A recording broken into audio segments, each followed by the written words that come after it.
Are you a real estate investor looking to sharpen your skills or a newbie looking to become one? You're in the right place. Welcome to Where Should I Invest? Real Estate Investing in Canada with your host, Sarah Larbi. Hey everybody, welcome back to another episode of Where Should I Invest with Sarah Larbi. I'm excited to have you guys back again for another awesome week and another awesome guest who is none other than Beka Shea. And Beka is a wholesaler and a real estate investor in the US.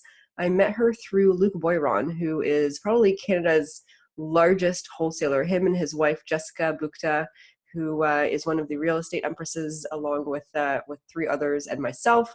But Luke Boyron and Jessica have built a tremendous empire of wholesale deals. I think they did like 100 last year, and so Beka was referred to me through them.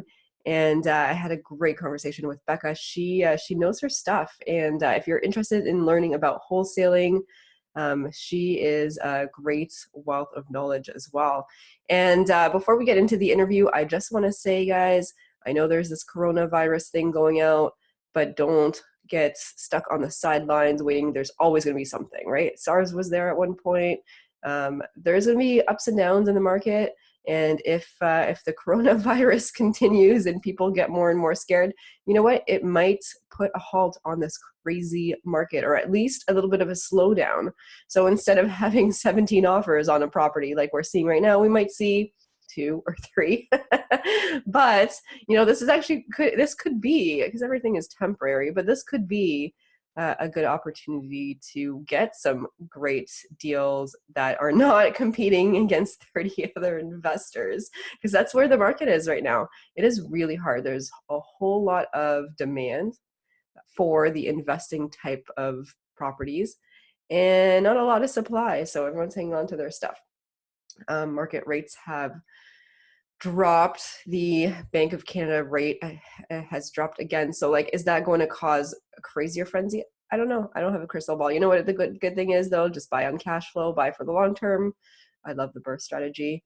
And then just ride the wave, because there are going to be some ups and downs. Don't sit on the sidelines just because there's all this scare. The stock market is, crashing one day and recovering a little bit the next day, and everyone's panicking. I mean, this is a good time for us. Get your cash ready, get your refinances ready, get your HELOCs ready to go, because this is going to be a great time to have cash ready to go in order to buy some deals that you're not competing against a ton of other people. So on that note, guys, I know there's always something that happens. There's going to be something every single year that's going to scare people. Don't let that be you, because if you look back at the last 10 years and you're like, what was the biggest crisis every single year for those last 10 years? Shit happens, it gets resolved, and something else happens afterwards that everybody panics again. So just stay out of all of that. I'm not saying that it's not going to affect us a little bit, but at the end of the day, 5 years from now, you're going to be fine. The property is going to be fine. And in times like this, people are going to possibly wait on the sidelines some more, some people with less experience, and that means that they might have to rent a little bit longer. That means that the market rents are going to go a little bit higher. So tons of opportunity in every single market type.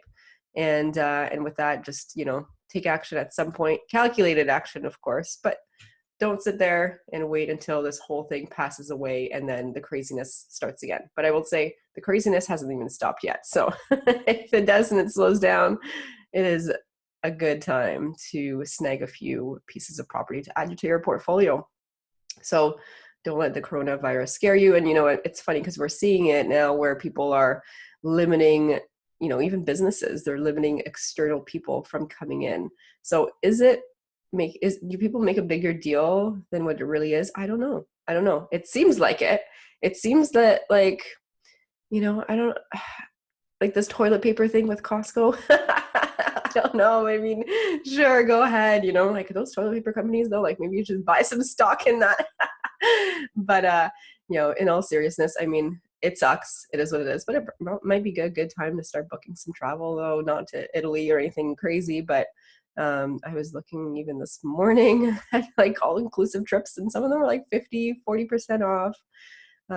Anyways, it is what it is. Look, I hope nobody gets sick, but how many deaths are there? How many, how many flus are there every single year?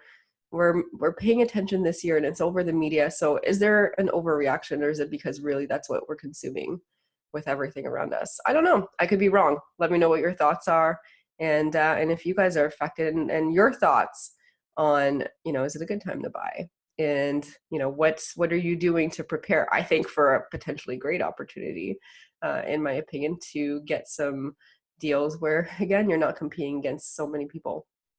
But on that note, guys, real estate keeps going and going and going, and look at the long-term trend. So short-term, probably, does it go down? Does it go up? Absolutely. Could it go down this year, next year? Probably. I don't know. I mean, again, I don't worry too much about that piece. I don't think you guys should either, unless you're speculating and you're buying only on appreciation, which I don't recommend. Buy on appreciation with some cash flow. Definitely you want the cash flow in there, and then you want a mortgage pay down. You want to look at the fundamentals of the town or the city or the region. And by the way, guys, if you want a free fundamentals checklist, there is one on my website that you guys can download absolutely for free. And you can see all of the different criteria that I look at when I look at a new market. Because originally I was just in Brantford, Ontario, and now I have Hamilton, I have something in Burlington, I've got something in Lakefield. So I'm actually opening up my eyes to Peterborough. And I have a lot of students also looking at things like Woodstock, which I just bought a sixplex in, Welland, St. Catharines. There's tons of great opportunities. So, get out there, learn about the market, learn about the fundamentals. And also, guys, on that note, if you are interested in reaching out, you know how to find me. Go to my website, sarahlarbi.com, or send me an email, sarah@sarahlarbi.com. And on that note, guys, if you also are in the Burlington and surrounding area and you want to come to the Right Club, we've got monthly events every single month. So you can check that out at therightclub.com. It's spelled REITE, stands for Real Estate Investing, Trading, and Education. So therightclub.com. On that note, let's do our interview with Beka Shea. I'm really excited. Let's do it. Beka, it's wonderful to have you. How are you? I'm great. It's a beautiful day here. So I know. Actually here too, surprisingly, even though it's cold, it's somewhat sunny. So I'm excited to have you on the show. Now, you are American and you live out in the US, but before we get into so many questions, I have lots of great questions I'm dying to ask you. Tell us a little bit about what you do and about yourself. Sure. Well, I've been on a crazy real estate investing journey for the past couple of years. So just to kind of give you some context, you're catching me right at kind of the tail end of a transition. But I started rehabbing when my youngest daughter was born. My background was in mechanical engineering, and I'd always been fascinated by the idea of rehabbing a house. And so when my youngest daughter was born, I was traveling all the time with my corporate job. Like, I loved my job. I just didn't love the travel. And so I said to my husband, like, let's just try this. Like, if it doesn't work, I was on maternity leave. So I was like, if it doesn't work, no one will know. It'll be fine. And it worked. And so then I'm really good at logistics. And I just found that dovetailed nicely with rehabs. So I did 1 the first year, and then 3, and then 6, and then I wanted to do 12. And at that point, finding the deal becomes the hard part, right? So I had joined this high-level real estate mastermind, 7-figure flipping, because one of my friends joined it, and he was like, this is amazing. Like, this is going to be a game changer. And I said, well, if it helps me do 1 more deal, the cost of admission is worth it. And you know how we justify things. Yeah. And it did, but it also opened my mind to wholesaling. Like, a lot of the people in the group were wholesalers, and it wasn't something I had contemplated before that. And so I wanted to do more rehabs, but I was having a hard time finding deals. And I thought, okay, well, I'll do wholesaling. So then the past 3 years, I've been running both a wholesaling and a rehabbing company. And we've done between 30 and 50 deals each year. Wow. About a third of those are rehabs, and about 2/3, are wholesales. So, so just to get an idea about the market, because you're out in Pennsylvania, is that correct? Yeah, outside of Philadelphia. So what does that look like? Because, we're thinking, okay, you're doing this many flips or this many deals a year. The prices and that might depend bit. So I just wanted to cover that. What are you looking at when you're saying, okay, we're doing these flips and we're looking at these deals? What do the financials look like with that? Oh yeah, I think this is going to blow up the Canadian brain. So I live in kind of on the edge between rural Pennsylvania, like think Amish horse and buggies, and the city, like the suburbs, the high-end suburbs. So the high-end suburbs, I mean, we're talking like $500,000 to $700,000 price point. Out to the rural area that's US dollars. And then the rural areas, we're talking like 150,000 average price point.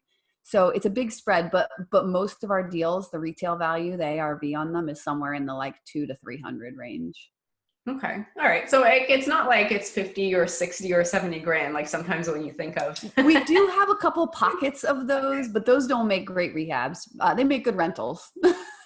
So that's interesting. So when you do analyze a property and you're looking for deals, because that's the biggest thing I say, to everyone that asks is it's not as hard to find money, but it's going to be harder and harder over time, especially in these markets, to find those deals. So, what is a good deal out for where you live and where you're looking?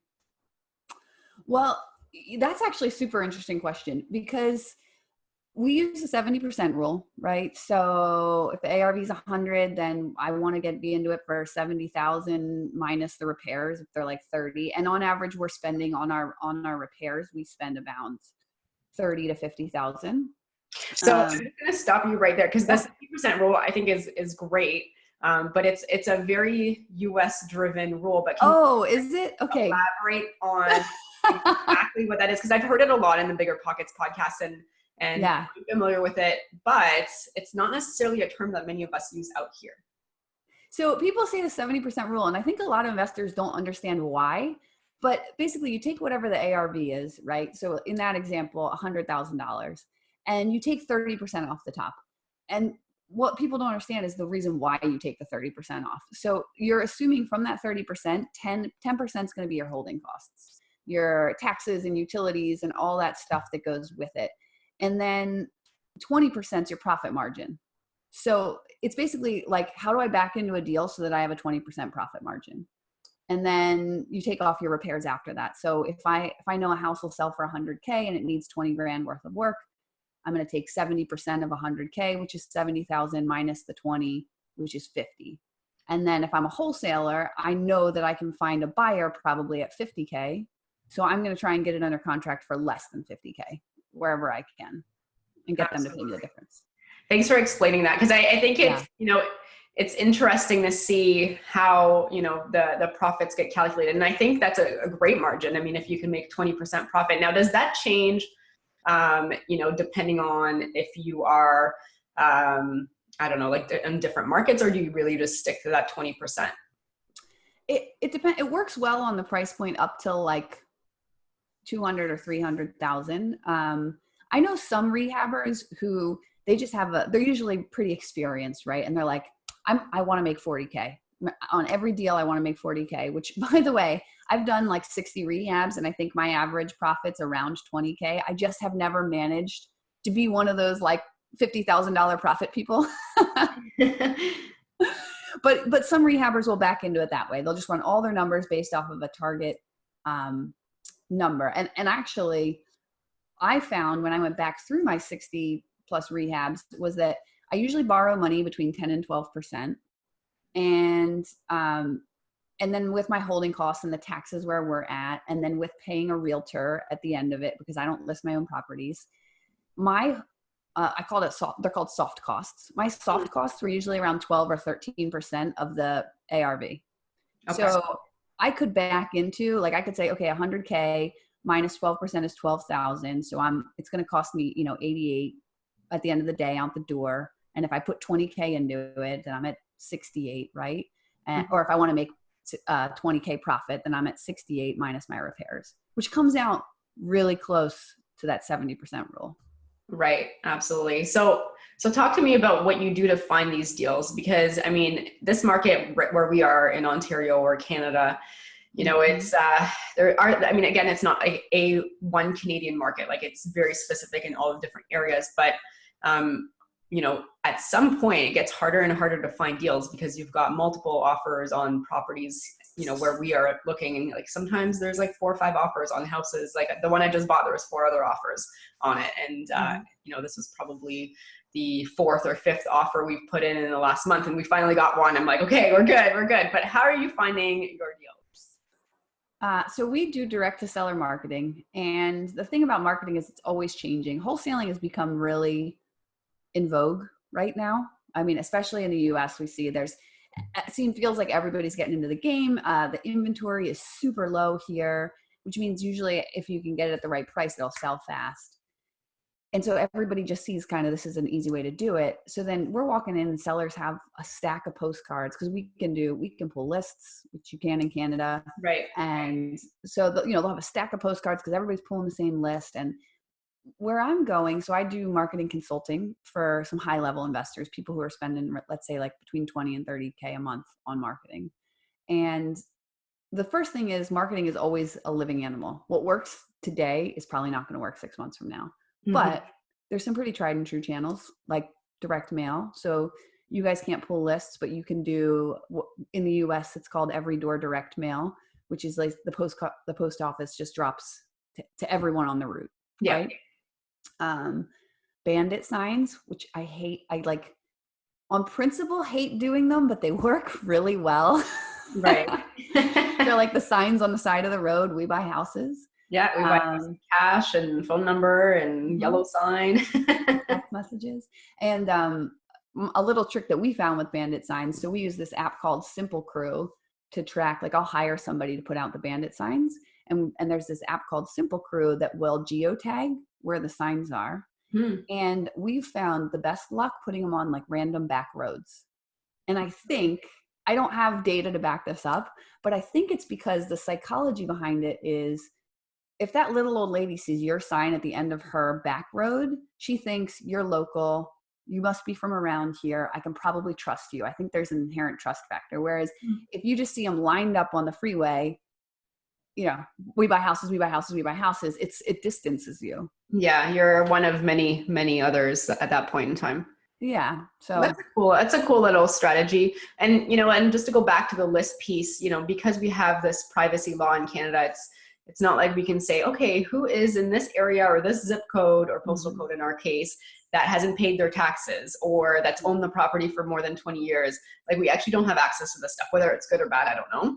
I mean, there's pros and cons because ultimately, like you said, everyone's pulling the same list and then they have a stack of like 50 cards versus here in Canada, if somebody was to start wholesaling, there's not that many because it's a little bit harder. So the ones that are successful, we don't have necessarily sellers with stacks and stacks and stacks because they might have just one person that had reached out to them, maybe two. It's just a completely different market here with that. But it's quite interesting that you guys have access to all. Well, there's some states in the US where you can't pull lists too. Like Kansas, you can't.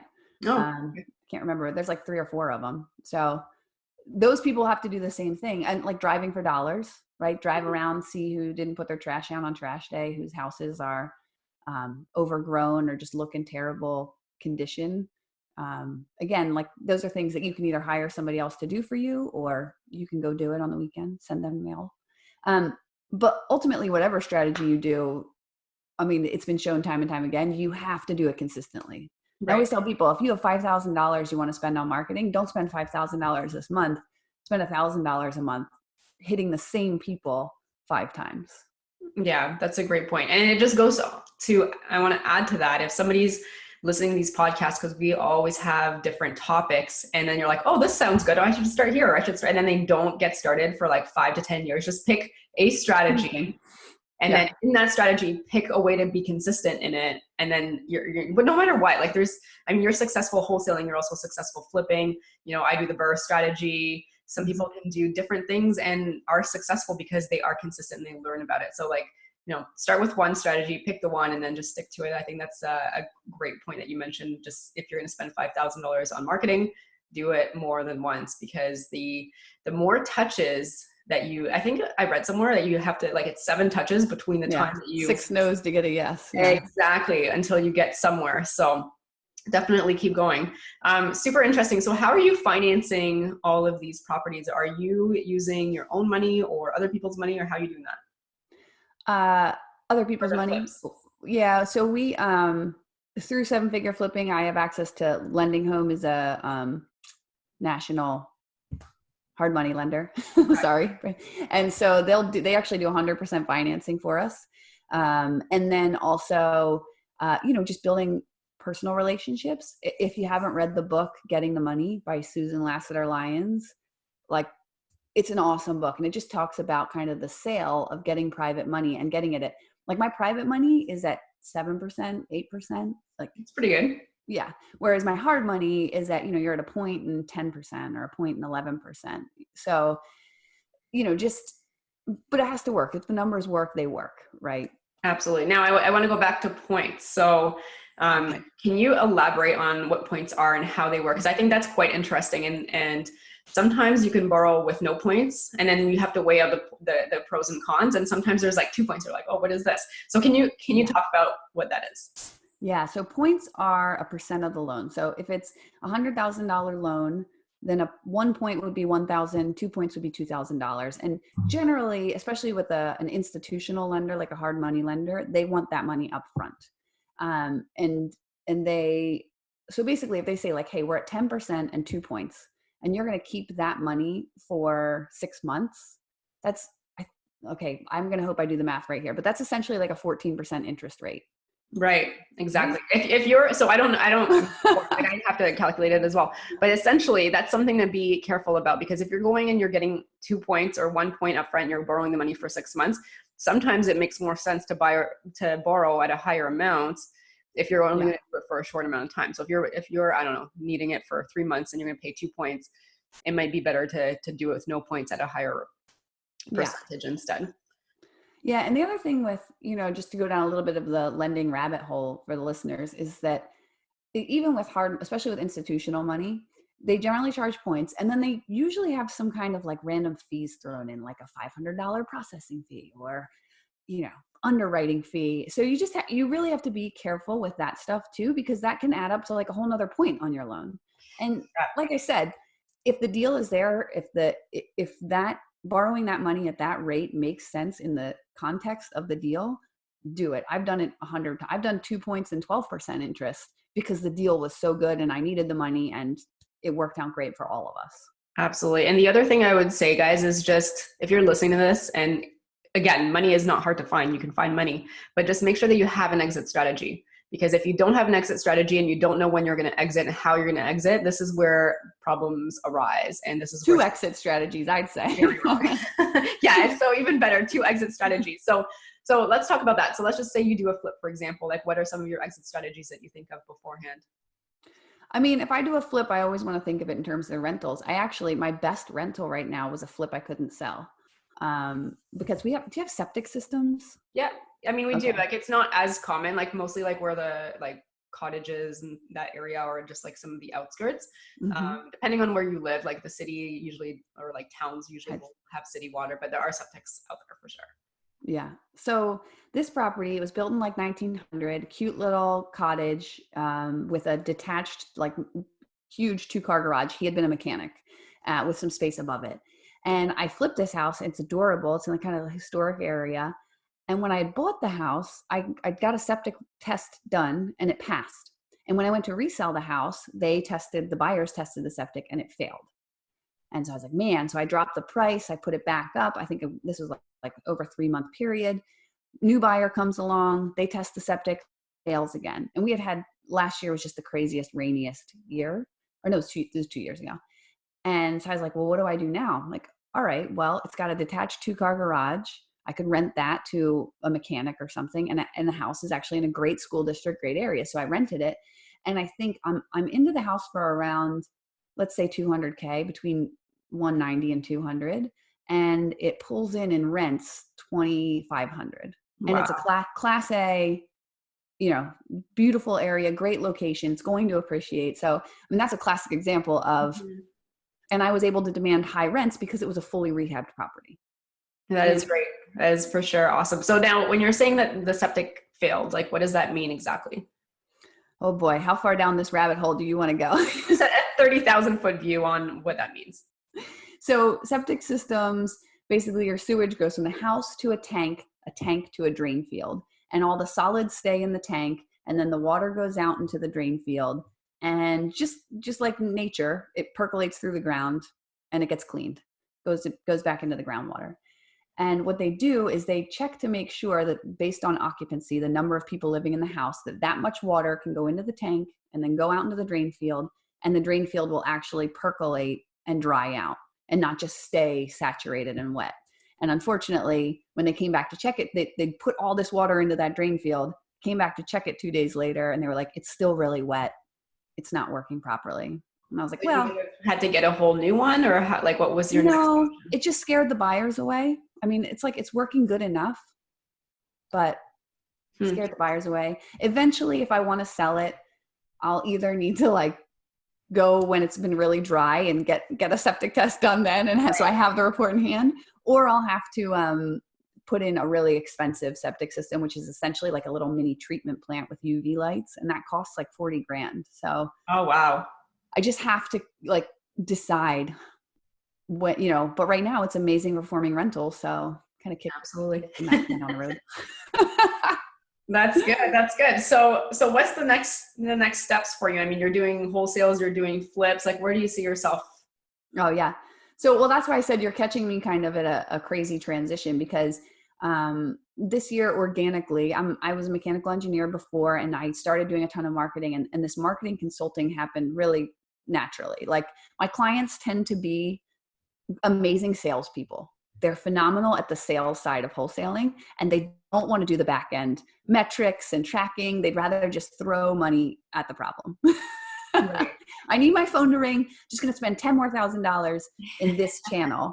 And what happens is they end up wasting like $10,000 a month, and unnecessarily. So they started reaching out to me like, hey, you seem to be good at this. Could you help me rein in my spending? And I said, sure.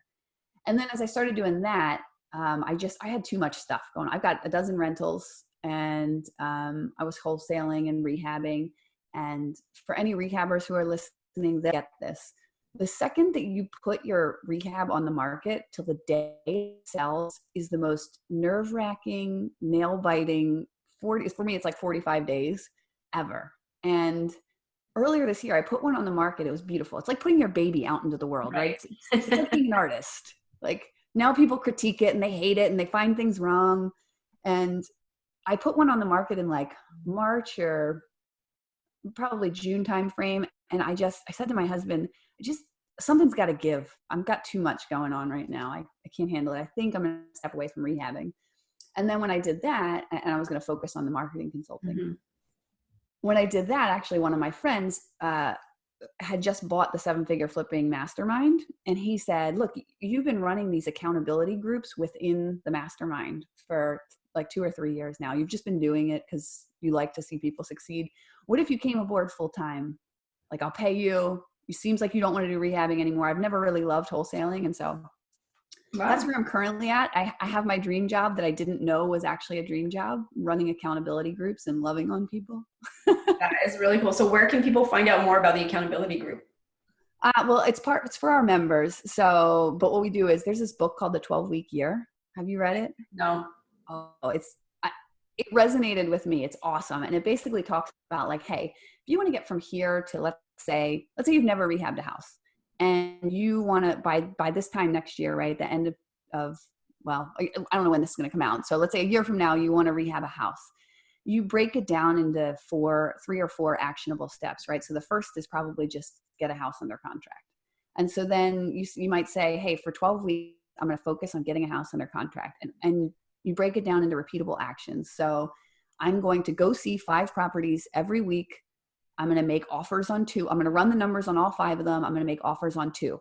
Like, those would be your 3 actions. See 5 properties, run the numbers on 5 properties, make 2 offers. And if you just did that every week for 12 weeks, you would get a deal, right? Yeah, absolutely. No, that's a great concept. I'm going to read it. Who wrote it? Do you know?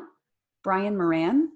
I have it here. Yeah. So I read this book like 3 years ago and I loved it. And I was like, I reached out to people in the group. I said, does somebody want to do this with me? And a couple people said yes. And then we did it and it was so successful. So I've used it to raise $500,000 in private money. I used it to get 200 appointments. Like we were averaging about 110 appointments And so I was like, I want to get that up to 200. So like, what do we have to do? We have to send more marketing. We have to call. We have to follow up. Just do that for 12 weeks. Just do that. So very cool. Yeah. That's awesome. Well, congrats. It sounds like things are going well. And I've heard lots of great things, by the way, about the group. So it's good. I'll have to check it out for sure. So the next part of the podcast is 5 questions. Everybody gets the same questions. It's called our lightning round. So you're going to give us the first answer that comes to mind. Are you ready? Oh boy. Okay, let's do it. Okay. Question number 1. What is your favorite real estate investing book ever? Oh, well, the 12-week year, but I don't know if that counts as real estate investing. Hey, it's a book. It's a book. And then I'm sure you can apply it to your real estate investing business. Life. Yeah. Give us some great examples of how you did that. Awesome. Question number 2. What is your favorite podcast? Well, Bill's going to want me to say 7-figure flipping, but he does put out good stuff, but actually it's Brian Buffini. If you haven't listened to him, that guy's amazing. I think I have listened to a couple of his episodes. It's like a green kind of logo, right? Green and silver, I think. Yeah. Awesome. Number 3, what is your favorite pastime? So what do you do for fun when it has nothing to do with real estate or running your group? I like to build things. So like building furniture, stuff in my house. That's right before we got on this podcast, I was actually painting my garage. Nice. I know you're like, I saw your email. You're like, I might be covered in paint. Maybe not. Nice. Question number 4, if you lost all of your money and your assets tomorrow, how would you start again? I mean, I would just try and leverage my skills. And that's the cool thing about this journey is like, you said it actually in a podcast. I heard you. I think you're talking to Joe Fairless. You said there's a lot of ways to make money in real estate. Just pick one. Yes. That's it. I would pick the thing that makes me happiest. Okay. All right. Excellent. So number 5, last question for the lightning round. If somebody has $50,000 and they want to get started, how would you recommend that they spend it? This is Canada. What price point are we talking about? So feel free to answer it however you'd like. I think first I would do some soul searching about what type of real estate investing you want to do. Like, do you want to do BRRRRs? Because $50,000 could work really well. You get a loan and that's your down payment, right? If you want to do wholesaling, then you're going to put that into marketing, right? Like 6 months worth of marketing, or I would probably make that a year's worth of marketing. If you want to do rehabbing, same thing, use that as a down payment on a property and get a hard money loan. Okay. All right. Amazing. Thanks for playing the lightning round. So where can listeners find you if they wanted to reach out and know more about you? Beka at 7figureflipping.com. And about the marketing consulting, my company is Market Shark Consulting. So. Okay. Amazing. Amazing. Any final last words of advice? Anything else for the listeners that you'd like to leave them with before we wrap up? Yeah. You're way more capable than you think you are. Don't listen to those voices in your head. Awesome. Thank you so much, Beka, for being on the show. It was a pleasure having you. And thanks for the great insights that you've provided us and the listeners. Thanks so much. Great. Thanks so much for listening to Where Should I Invest with your host, Sarah Larbi. Make sure to listen in next time. We'll catch you on the next episode of Where Should I Invest?